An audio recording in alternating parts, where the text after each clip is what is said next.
Hey guys, it's Searden, and today we're doing a review of the Nerf Vortex Revonix 360. So the Revonix 360 was released in 2013, and it's a really heavy and big vortex blaster, and of course it shoots vortex discs because that's what all the vortex blasters shoot.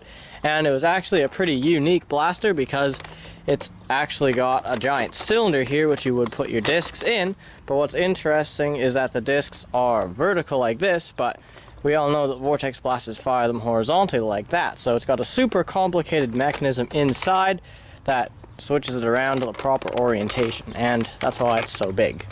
So to reload the Revonix 360, it's not the easiest, but it's not also that hard. So what you do is you take your discs and you put them in like that, and then you can put another one in until you have 6 in this chamber, and then you just rotate it to the next one and the next one. There's 6 chambers, so that gives you 36 total capacity, which is probably why it's called the Revonix 360.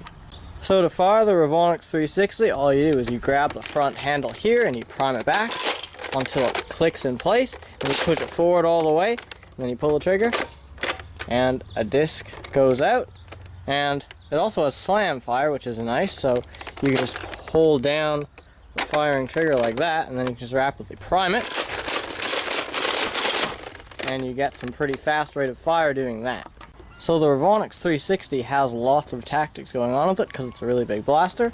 So starting at the front, it's got a tactical rail right here, and it's also got some weird tactical rails here without the little like stopper thing like this, so I guess there's one giant tactical rail. And it's got a sling attachment point down here, a stock attachment point, although it didn't actually come with the stock, another sling attachment point up there, and it's got a jam door, which is quite surprising, although you can't really do too much with this jam door because that's the maximum amount you can open it, so it's not really the most helpful, but it does have the standard vortex dejamming button here, so that's a nice feature as always.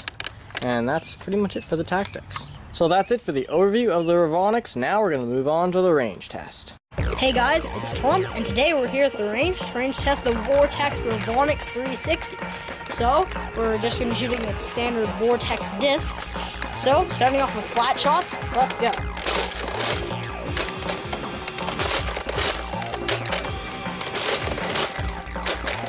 One thing to mention is it makes a great deal of noise on firing this blaster.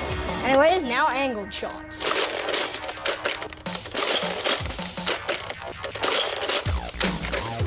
Okay, that's it for shooting the discs. Now let's check the ranges.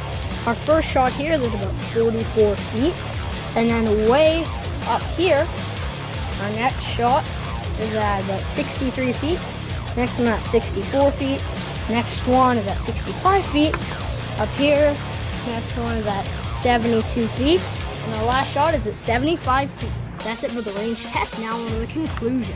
So overall, the Revonix 360 is a pretty good vortex blaster. It gets some pretty decent ranges, and if you are really a fan of vortex blasters, it's definitely a good one to pick up because it has a pretty large capacity, not quite as large as the Pyragon or Paragon, however you say it.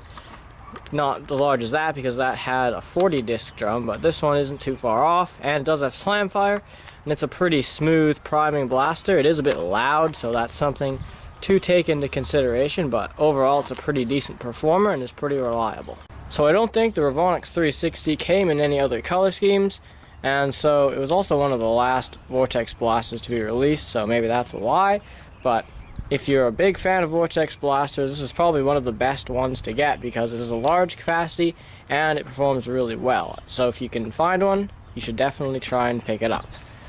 So that's it for this review of the Nerf Vortex Revonix 360. Thank you guys so much for watching. Please like and subscribe.